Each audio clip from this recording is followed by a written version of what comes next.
अस्सलाम वालेकुम नाज़रीन, हकीम मसरूर अहमद ख़ान आपकी खिदमत में हाजिर है। आज मैं आपके सामने एक नुस्ख़ा लेकर आ रहा हूँ जो बड़ा ज़बरदस्त नुस्ख़ा है और ऐसा नुस्ख़ा है कि कभी ये नुस्ख़ा फ़ेल नहीं हुआ। और बहुत से अफराद मुझसे पूछते भी हैं और कहते भी हैं कि ऐसा कोई नुस्ख़ा हो, ऐसी कोई बात हो। तो दोस्तों, जो मेरे पास चीज़ है, जो मेरे पास नुस्खे हैं, धीरे धीरे अल्हम्दुलिल्लाह मैं आप तक पहुंचा दूंगा और पहुंचा के ही रहूँगा। अल्लाह ने चाहा कि अगर उस बीच में अल्लाह ने मुझे बुला लिया तो बात दूसरी है, नहीं तो आप तो सारे उसे पहुँचा कर रहूँगा अल्हम्दुलिल्लाह। बस आप दुआ कीजिए कि अल्लाह ताला मेरी उम्र दराज करे और मुझे गुनाहों से बचाए रखे और मैं आपकी इस तरह से खिदमत करता हूँ। तो दोस्तों, आज में नुस्खा वो है स्पर्म के ऊपर, यानी कि नील शुक्राणु। नील शुक्राणु जो होते हैं, वैसे मसला 3 तरह का होता है। एक तो होता है काउंटिंग कम, यानी कि गिनती पूरी नहीं है, 10% है या 20% है या 30% है। एक होता है बिल्कुल नील, हर तरह से उसके अंदर नील होते हैं कि कोई भी कहीं से कहीं तक भी उसके अंदर कोई परसेंट नहीं होती। यानी कि सेमन जो होता है वो तो होता है 2-3%, और जो शुक्राणु होते हैं, जो स्पर्म होते हैं वो ज़ीरो होते हैं। मोटिलिटी भी ज़ीरो होती है, स्पर्म भी ज़ीरो होते हैं और सलगिश भी ज़ीरो होती है। ये सब ज़ीरो होते हैं, पस सेल्स भी नहीं होते, कुछ भी नहीं होता। तो एक वो होता है, और एक होता है इसी के अंदर नील होता है। वो भी डॉक्टर कहते हैं कि नील है, कुछ भी नहीं है, उसे बोलते हैं एज़ोस्पर्मिया। जी, एज़ोस्पर्मिया एक मर्ज़ क्या है कि इसमें कई बीमारियों को बन के ये मर्ज़ पैदा होता है। सबसे पहले तो इसके अंदर होता है कि सलगिश होना, यानी कि सलगिश, खुश्की का हो जाना, यानी कि स्पर्म जो है वो आपस में चिपक गए, सलगिश हो गई, चिपक गए आपस के अंदर, एक दूसरे में गुद गए। तो वो सलगिश एक होता है जिससे सलगिश होता है। एक होता है जिससे आप कहते हैं कि फूल के मोटे मोटे हो गए हैं, ठीक, जिसमें फूल के मोटे मोटे हो गए हैं, या टीबी हो गई है। बहुत से कहते हैं कि भाई स्पर्म को टीबी हो गई है, ठीक। और एक होता है कि फूल के मोटे मोटे हो गए हैं, एक वो होता है। और पस सेल्स जो होते हैं वो ज़्यादा बढ़े हुए होते हैं कि आपने देखा होगा पस सेल जो है 15-16 या 18-20, 20-25 पस सेल्स होते हैं। तो इसके अंदर क्या होता है कि लोग कहते हैं कि भाई ये इन्फेक्शन इसमें बढ़ गया है, मवाद ज़्यादा आ रही है, पस आ रही है। तो ये मसला क्या है, क्यों है, किस वजह से है, और इसका मिजाज क्या होता है और कहाँ से होता है।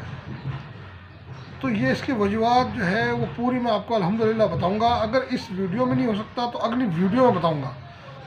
तो इसका जो मसला है कि जिसका आदमी के पस सेल्स ज़्यादा होंगे तो पस सेल जो होंगे वो हमेशा आसाबी कमज़ोरी के होते हैं, यानी कि बंदे का पेशाब बिल्कुल सफ़ेद होगा, कसरत से आवेगा, और पस सेल्स जो होंगे वो उसके 15-20 या 20-25 होंगे पस सेल्स। और ऐसे बंदे को शाम के टाइम में बुखार सा महसूस होगा, कमज़ोरी से महसूस होगी, और उसका दर्द होगा सीधी तरफ, अक्सर दर्द होगा, या गुद्दी के पीछे से दर्द होगा, पूरे सर में दर्द होगा। और शाम के टाइम में अक्सर ज़्यादा होता है दर्द, सुबह के टाइम में भी होता होगा, शाम के टाइम में ज़्यादा होता है। तो इसके अंदर होता है पस सेल ज़्यादा हो जाते हैं, सलगिश भी होती है, और काउंटिंग तो होती नहीं है। सीमस भी इसके अंदर 3-4% होता है, मगर पानी होता है। क्योंकि असल में ऐसा होता है कि जिस्म में रतूबात जो होते हैं वो सीमन के अंदर मिल जाते हैं, और सीमन जो है वो पानी जैसा पतला हो जाता है। तो इसके अंदर आदमी के अंदर रुकावट बिल्कुल नहीं होती, ढीलापन ज़्यादा होता है, टाइटनेस आती नहीं है। कभी इत्तफाक से कि ऐसी ग़िज़ा हमने कभी खा ली, कोई खुश ग़िज़ा हमने खा ली, तो टाइमिंग वो तो उसके अंदर टाइटनेस आ जाती है, मगर वो टाइटनेस बीच में ही टूट जाती है। तो ये आसाबी कमज़ोरी की निशानी है। आसाबी कमज़ोर है, उसके आसाब कमज़ोर हो गए हैं, बिल्कुल उसके अंदर रतूबतें ज़्यादा हो गई, बलगम ज़्यादा बढ़ गया है। बहुत से आदमी कहते हैं जी मुझे बलगम आता ही नहीं है, खांसी नहीं है, बलगम ही नहीं आता। तो आप कैसे कहते हैं कि बलगम आ रहा है? भाई वो रतूबत ज़्यादा होती है, पानी को जो है ना बलगम कहते हैं, क्योंकि आदमी का 3 मिजाज होते हैं, सोदा, सफरा, बलगम, वात, पित्त, कफ। तो इसके अंदर जो है कफ की मात्रा बढ़ जाती है, बलगम बढ़ जाता है, रतूबातें बढ़ जाती है, एक राल टाइप की रतूबात बढ़ जाती है। आदमी को खाना खाने के बाद खकार जो आएगी वो राल टाइप आएगी, या उसके मुंह में रात को सोते हुए पानी भी आएगा, राल बहेगी, खर्राटे भी उससे आएंगे, और बाल भी उसके ज़्यादा सफ़ेद होने चालू हो जाएंगे बवक्त।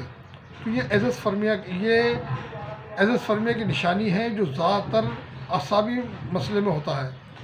तो इसके अंदर हुक्माए लोग ज़्यादातर क्या करते हैं कि इसमें आसाबी दवाई यानी कि ठंडी सफ़ेद मूसली, सालम मिश्री, सालम पंजा, ये दवाई दे दे के उसे और भी ज़्यादा कमज़ोर कर दिया जाता है, तो उसके मादे को और सुला दिया जाता है। क्योंकि जो पस सेल्स होते हैं वो स्पर्मी होते हैं, मगर वो पानी की ज़्यादती से, आसाबी कमज़ोरी से वहाँ वो मर जाते हैं।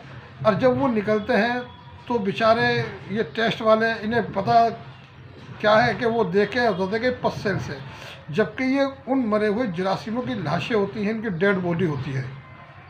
ठीक। और बहुत से कहते हैं कि भाई इसके अंदर तो मोर्टेलिटी जो है ही नहीं, मतलब कुछ तो काम कर रहे हैं, कुछ काम नहीं कर रहे हैं, दुम कटे हैं या सर कटे हैं। तो ये सारा मसला जो है वो सब ज़्यादातर आसाबी कमज़ोरी है।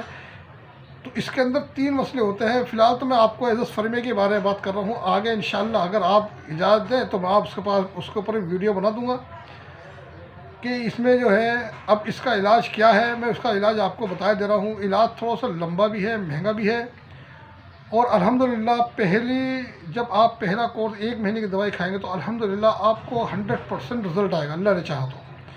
क्योंकि शिफा देने वाली ज़ात ऊपर वाले की है, अल्लाह की शिफा की ज़ात, आपके या मेरे हाथ में शिफा नहीं है।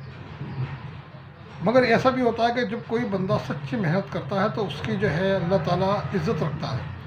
तो इसके अंदर अज्जा क्या क्या हैं इस एज़ोस्पर्मिया के नुस्खे के अंदर, आप इसे देख लें, नोट कर लें, और इसे बनाएं और इस्तेमाल करें, और मुझे अपनी दुआ में याद रखें। इसमें है ये सालम मिश्री 30 ग्राम, सालब पंजा 30 ग्राम, सफ़ेद मूसली 50 ग्राम, इसबगोल साबुत 50 ग्राम, लाजवंती 30 ग्राम, अकरकरा 30 ग्राम, सिंगाड़ा खुश्क 75 ग्राम, इलायची छोटी यानी छोटी इलायची के बीज 25 ग्राम, पम्बदाना कॉटन सीड यानी कि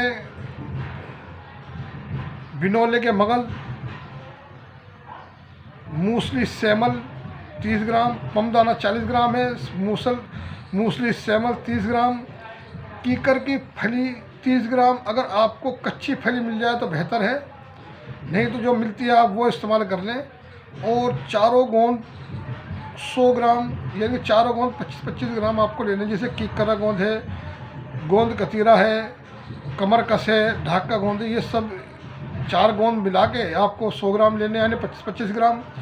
और मस्तगी रूमी 20 ग्राम लेनी है, बीजमंद 30 ग्राम, तमर हिंदी यानी कि जंगली इमली के मगज़ 50 ग्राम, और चारों मगज़ खरबूजे के, तरबूज के, खीरे के और कद्दू के, ये चारों मगज़ आपको लेने 30 ग्राम। बरूदा गोला यानी खोबरा, उसका बरूदा 30 ग्राम लेना है, पिस्ता 30 ग्राम लेना है, काजू 30 ग्राम, अखरोट 30 ग्राम लेना है, मुनक्का 50 ग्राम लेनी है, मिश्री 750 ग्राम लेनी है, और कुश्ता अकीक आपको 6 ग्राम लेना है, और कुश्ता मरजान आपको 6 ग्राम लेना है, और चांदी के वर्क 3 पैकेट लेने हैं। यानी कि इसमें चांदी के वर्क जो डलेंगे ये डलेंगे 3 पैकेट, यानी कि 3 तोला चांदी के वर्क इसके अंदर डाले जाएंगे। तो इसमें आपको करना क्या है, सबसे पहले कि आपने सारी अद्वियात को बारीक कर लेना है, बारीक छन्नी में छान के बहुत बारीक पीस लेना है। और मिश्री 750 ग्राम जिसमें लिखी है, आप इसमें 1 किलो पानी रखें, 1 किलो पानी को गर्म करें, उसके अंदर 750 ग्राम आप मिश्री मिला दें। मिश्री मिलाने के बाद उसमें आप कवाम तैयार कर लें। जब कवाम तैयार हो जाए, गाढ़ा हो जाए शहद की तरह, तो आप उसे उतार लें। उतारने के बाद इस सारे सफ़ूफ़ के अंदर पहले आप शहद मिलाएं या पहले आप ये कवाम मिलाएं। ये कवाम मिलाने के बाद चलाते रहें, फिर उसके बाद आप आधे किलो शहद डाल के उसके अंदर मिक्स कर दें। तो दोनों चीज़ मिलेगी, उसमें शहद भी डलेगा और ये कवाम भी डलेगा। और जब आप इसे सबको मिक्स कर दें, कुश्ता भी डाल दें, सब कुछ डाल दें, सब डालने के बाद जब आप मिक्स कर देंगे तो एक माजून चटनी तैयार हो जाएगी। उसके बाद इसके अंदर आप एक एक करके वर्क डालते रहेंगे चांदी के और इसे चलाते रहेंगे हत्ता के यहाँ तक कि सारे वक्त 300 के 300 एक गड्डी के अंदर वैसे 335 वर्क होते हैं जो 1 तोला के अंदर बनते हैं। चांदी का वर्क असली लेना है, नकली नहीं लेना। नकली लोगे तो इसमें काम नहीं करेगा। तो असली चांदी के वर्क लेने हैं और इसे जब माजून आप तैयार हो जाए तो आप इसे महफूज कर लें। और सुबह शाम